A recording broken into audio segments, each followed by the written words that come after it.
በዓለም ታሪክ አንዳንድ ሀገሮች የተፈጥሮ ሀብት ስላላቸው ታላላቅ ሆነዋል። አንዳንዶቹ በንግድ ዘርፍ ቀልጠፍጠፍ ያሉ ስለነበሩ ሀብታም ሆነዋል። ሌሎች በሰላምና በተረጋጋ ኢኮኖሚ ስለኖሩ አድገዋል። ነገር ግን በዚህ ሁሉ ሕግ ውስጥ የማትገባም አንዲት ሀገር አለች። እስራኤል ትንሽ ናት። አብዛኛው መሬቷ ደረቅ ነው። የተፈጥሮ ሀብቷ ውስን ነው። ከተመሰረተችበት ቀን ጀምሮ የጦርነት ጥላ አልተለየቻትም። በብዙዎች እይታ ይቺ ሀገር ለረጅም ጊዜ ትቆያለች ብሎ የገመተ አልነበረም። ግን የሆነው ከዚያው በተቃራኒ ነው። ዛሬ የውሃ እጥረትን ወደ ቴክኖሎጂ ለውጣለች። በረሃን ወደ ምርታማ እርሻ ቀይራለች። የዓለም ታላላቅ የቴክኖሎጂ ኩባንያዎች የምርምር ማዕከላቸውን የሚከፍቱባት ሀገር ሆናለች። ይህ እንዴት ተቻለም? ችግር አንዳንድ ጊዜ እድገትን ያቆማል፣ አንዳንድ ጊዜ ደግሞ የአዲስ ዘመን መነሻ ይሆናል። የእስራኤል ታሪክ በትክክል የዚህ ሁለተኛው ታሪክ ነው። የአዲስ ዘመን መነሻም በዚህ ዶክመንተሪ ከ1948 ጀምሮ ጦርነት፣ ውሃ፣ ሳይንስ፣ ቴክኖሎጂና የሰው ልጅ ፈጠራ እንዴት የአንዲትን ትንሽ ሀገር ወደ ዓለም ተጽዕኖ ፈጣሪ ሀገር እንደለወጠው እንመለከታለን። ይህ የእስራኤል ታሪክ ነው። ጊዜው እንደ አውሮፓውያን አቆጣጠር 1948 ግንቦት 14 በቴል አቪቭ ውስጥ ባለ ቀላል አዳራሽ አንድ ሰው በጠረጴዛ ፊት ቆሞ ነበር። ስሙ ዴቪድ ቤንጉሪዮን ይባላል። በእጁ የያዘው መሳሪያ አልነበረም፣ የሀገር መመስረቻ ሰነድ እንጂ። በጥቂት ደቂቃዎች ውስጥ እስራኤል ነፃ ሀገር ናት ብሎ አወጀም። ነገር ግን ይህ የድል ቀን በተመሳሳይ ጊዜ የመጀመሪያው የፈተና ቀንም ነበር። ከነፃነት አዋጁ በኋላም በጥቂት ሰዓታት ውስጥ ጦርነት ተከፈተም። ለአዲሲቷ ሀገር ይህ አንድ መልእክት ነበር። ጊዜ የለም፣ ስህተት የሚባል ዕድል የለም። ከዚህ ቀን ጀምሮ ህልውና የመጀመሪያ ቅድሚያ የሚሰጠው ጉዳይ ሆነም። አዲስ ሀገር ለመገንባት ብዙ ነገሮች ያስፈልጋሉ። ጠንካራ ኢኮኖሚ፣ የተፈጥሮ ሀብት፣ በቂ ውሃ፣ የምርት መሬት። እስራኤል ግን ከነዚህ ብዙዎቹ አልነበሯትም።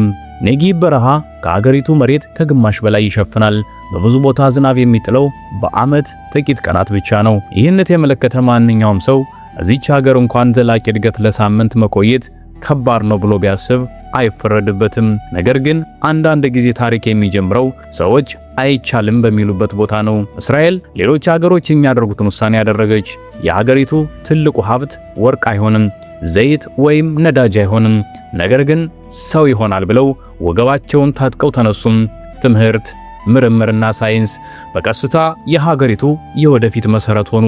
ለእስራኤል የአእምሮ ኃይል ከማንኛውም የተፈጥሮ ሀብት የበለጠ ዋጋ አለው። ነገር ግን ከነዚህ ሁሉ ችግሮች የበለጠ አንድ ጥያቄ ነበር፣ ውሃ። ውሃ ከሌለ ሕይወት፣ ኢኮኖሚ፣ ግብርናም የለም። ታዲያ ውሃ የሌላት ሀገር የዓለም ከፍተኛ የግብርና ቴክኖሎጂ ባለቤት እንዴት ሆነች? ከባህር ውስጥ የተወለደውን የእስራኤል ታላቅ አብዮት እንመለከታለን። ጦርነት ሁልጊዜ በጠመንጃ አይደለም። አንዳንድ ጦርነቶች ጥይት የላቸውም፣ ጠላታቸውም ሰው አይደለም። እስራኤል የተዋጋችው ከነዚህ ጦርነቶች አንዱን ነበር፣ የውሃ ጦርነት። አዲሲቷ ሀገር ህዝቧ በፍጥነት እየጨመረ ነበር። ከአውሮፓ፣ ከእስያ፣ ከአፍሪካ ተሰደው የነበሩ የእስራኤል ልጆች ወደዚች ወደ እናት ሀገራቸው እየመጡ ነበር። ነገር ግን የሚጠጣው ውሃ አልጨመረም። አንድ ሀገር ህዝቧ እየጨመረ ውሃ ግን የለም። ምን ታደርግ? ቁጭ ብለውም ተወያዩ፣ ተደማመጡም። ብዙ ሀገሮች ውሃ ከጎረቤቶቻቸው ይገዛሉ። እስራኤል ግን የተለየ መንገድ መረጠች። ባህሩን እንጠጣው። ምናልባት ይህ ሐሳብ በዚያን ጊዜ እብደት መስሎ ሊታይ ይችል ነበር። ባህሩ በጨው የተሞላ ነው፣ እንዴት ይጠጣል? ነገር ግን በሳይንስ የተማመኑት እስራኤላውያን ብዙ ጊዜ አይቻልም የሚባለውን ቃል እነሱም እንደ ሳይንስ አልተቀበሉትም። መሐንዲሶች፣ ኬሚስቶችና ሳይንቲስቶች ለዓመታት ሰሩ።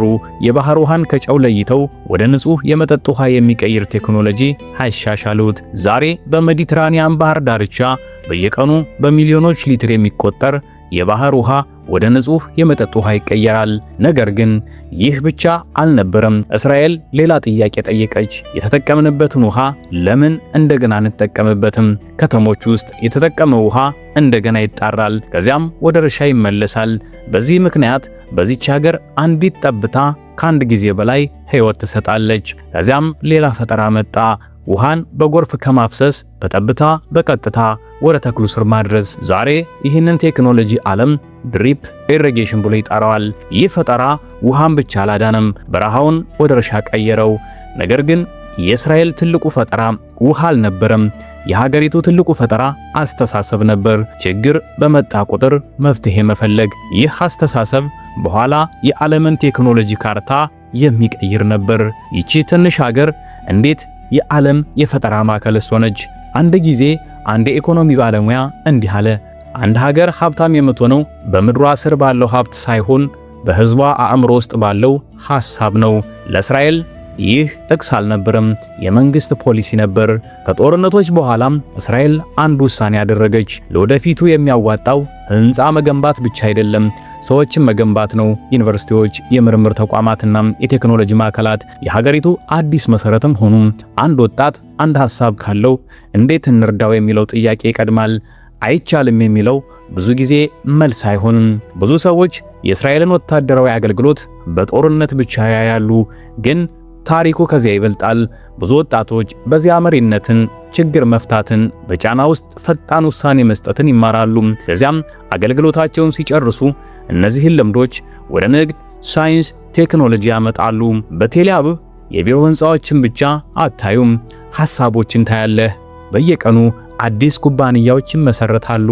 አንዳንዶቹ ይወድቃሉ፣ አንዳንዶቹ ይሳካላቸዋል። ነገር ግን ውድቀት እንደ ውርደት አይታይም፣ እንደ ትምህርት ነው የሚታየው። ይህ በፈጠራ ዓለም ከሁሉ የሚያስፈልግ ባህል ነው። በዓለም ላይ ሐሳብ ዋጋ ያለው ከሆነ ኩባንያዎች ይከተሉታል። ይህም በእስራኤል ተከሰተ። ዛሬ ጉግል፣ ማይክሮሶፍት፣ ኢንቴል፣ አፕል፣ ንቪዲያ እና ሌሎች የዓለም ታላላቅ የቴክኖሎጂ ኩባንያዎች በእስራኤል የምርምርና የልማት ማዕከሎችን ከፍተዋል። እነሱ እዚህ የመጡት ርካሽ የሰው ኃይል ስለነበር አይደለም፣ የተፈጥሮ ሀብት ስለነበረም አይደለም። የመጡት አንድ ነገር ፍለጋ ነበር፣ ሐሳብ። እዚህ ሐሳብ ወደ ቴክኖሎጂ ይቀየራል። ቴክኖሎጂ ወደ ኢንዱስትሪ ይለወጣል። ኢንዱስትሪ ደግሞ የዓለምን አኗኗር ይቀይራል። ነገር ግን ምናልባት ከነዚህ ሁሉ ፈጠራዎች የዓለምን ትኩረት በእጅጉ የሳበው አንድ ቴክኖሎጂ ነበር። የሰው አይን ሳይሆን ኮምፒውተር መጀመሪያ የሚያየው፣ የሰው እጅ ሳይሆን አልጎሪዝም መጀመሪያ የሚወስነው በጥቂት ሰከንዶች ውስጥ አደጋውን ይለያል። ከዚያም ከመሬት ላይ ሳይወድቅ በአየር ላይ ያስቆመዋል። አይረን ዶም። በመጀመሪያ እይታ ቴል አቪቭ እንደ ማንኛውም ዘመናዊ ከተማ ትታያለች። ሰዎች ወደ ሥራ ይሄዳሉ፣ ልጆች ወደ ትምህርት ቤት ይሄዳሉ። ካፌዎች፣ ምግብ ቤቶች፣ የንግድ ማዕከላት፣ ሕይወት በመደበኛ ሁኔታው ይቀጥላል። ነገር ግን ይህ መደበኛ ሕይወት በሰከንዶች ውስጥ ሊቀየር ይችላል። የማስጠንቀቂያ ሳይረን በመላው ከተማ ይጮሃል። ለብዙ ሰዎች ይህ የፍርሃት ድምፅ ነው። ለእስራኤል የየቀኑ እውነታ ነው። በእነዚህ ጥቂት ሰከንዶች ሁሉም ሰው አንድ ቴክኖሎጂ ላይ ይተማመናል። አይረን ዶም። ሮኬት ሲተኮስ በመጀመሪያ የሚያየው ሰው አይደለም፣ ራዳር ነው። በጥቂት ሰከንዶች ውስጥ ኮምፒውተሮች የሮኬቱን ፍጥነት፣ አቅጣጫ እንዲሁም የሚወድቅበትን ቦታ ያሰላሉ። ከዚያም አንድ ወሳኝ ውሳኔ ይሰጣል። ይህ ሮኬት ሰዎች በሚኖርበት ቦታ ይወድቃል ወይስ ክፍት መሬት ላይ? ክፍት መሬት ከሆነ ስርዓቱ አይተኩስም። ነገር ግን ሕይወትን የሚያሰጋ ከሆነ በሰከንዶች ውስጥ ሌላ ሚሳኤል ይተኩሳል። በሰማይ ላይ ሁለቱም ይገናኛሉ። እናም አደጋው መሬት ላይ ሳይደርስ እዛው ያበቃል። አይረን ዶም ብረት ብቻ አይደለም፣ ራዳር ብቻ አይደለም፣ ኮምፒውተርም ብቻም አይደለም። ለብዙ ሰዎች የሚያረጋጋ ተስፋ ነው። ልጆች ትምህርት ቤት እንዲሄዱ፣ ሰዎች ስራቸውን እንዲቀጥሉ፣ ከተሞች በሙሉ እንዳይቆሙ የሚረዳ ስርዓት ነው። አንድ ጥያቄ ግን ይቀራል። ቴክኖሎጂ ሚሳኤሎችን ሊያቆም ይችላል፣ ግን ግጭቶችንስ? ሳይንስ ሕይወትን ሊያድን ይችላል፣ ግን ዘላቂ ሰላምን ሊፈጥር ይችላል ወይ? ይህ ለእስራኤል ብቻ የሚጠየቅ ጥያቄ አይደለም። በግጭት ውስጥ ለሚገኙ ብዙ ክልሎች ዛሬም ያልተመለሰ ጥያቄ ነው። ነገር ግን እስራኤልን መረዳት በቴክኖሎጂዋ ብቻ አይቻልም። ይችን ሀገር የሺዎች ዓመታት ታሪክ፣ ሃይማኖትና ማንነት እንደተቀረጹባት ከተማ ሳንመለከት ታሪኳ አይሟላም። ኢየሩሳሌም፣ አንዲት ከተማ፣ የሶስት ሃይማኖቶች ልብ። አንዳንድ ከተሞች በነቢይ ይታወቃሉ፣ አንዳንዶቹ በስልጣን፣ አንዳንዶቹ ደግሞ በታሪክ። ነገር ግን ኢየሩሳሌም ከከተማ በላይ ናት። ለአንዳንዶች ቅድስት ናት፣ ለሌሎች የማንነት ምልክት ናት፣ ለሌሎች ደግሞ ያልተጠናቀቀ ታሪክ ናት።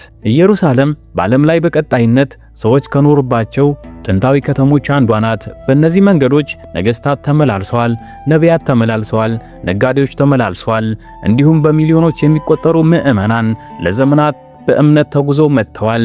የኢየሩሳሌም ድንጋዮች ብዙ ነገር አይተዋል።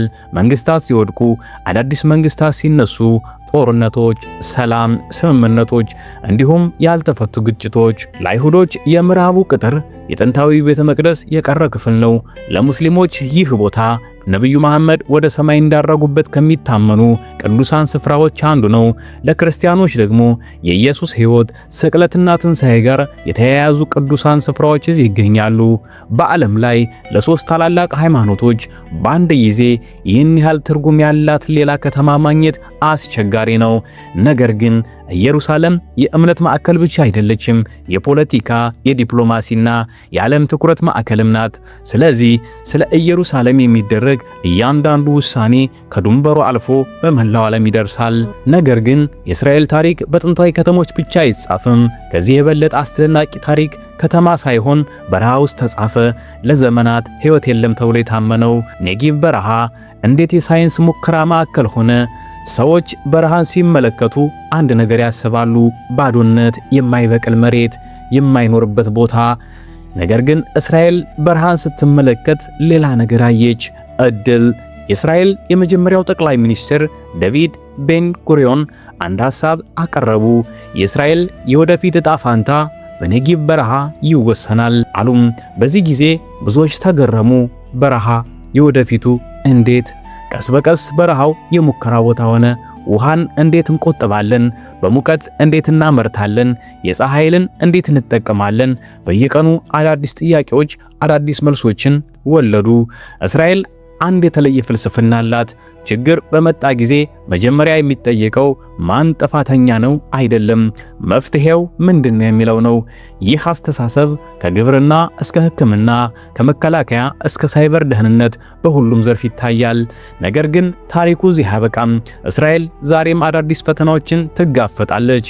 የክልሉ ውጥረት፣ የውሃ ፍላጎት፣ የቴክኖሎጂ ውድድር እንዲሁም የሰው ኃይልን በቀጣይነት ማብቃት። ማንኛውም ሀገር እንደ ትንሽ ደሴት ሆና ከዓለም ተለይታ ማደግ አትችልም ብሎ ያምናል። ለዚህም የእስራኤል ወደፊት ጥያቄ ቴክኖሎጂን እንዴት እንፈጥራለን ብቻ አይደለም፣ በተለዋዋጭ ዓለም እንዴት እንላመዳለን የሚለውም ነው። እስራኤል ፍጹም የሆነች ሀገር አይደለችም። ውስብስብ ታሪክ አላት። የፖለቲካና የደህንነት ፈተናዎች አሏት። እናም በክልሉ ያሉ ግጭቶች በሚሊዮኖች ሰዎች ሕይወት ላይ ተጽዕኖ አሳድሯል። ነገር ግን ከዚህ ታሪክ የምንማረው አንድ ነገር አለ። ተፈጥሮ የመጨረሻውን ውሳኔ አትሰጥም። የመሬት ስፋት፣ የውሃ መጠን ወይም የተፈጥሮ ሀብት የሀገርን ዕጣ ፈንታ ብቻቸውን አይወስኑም። አንዳንድ ጊዜ የሀገሪን ታሪክ የሚቀይረው አንድ ጥያቄ ብቻ ነው።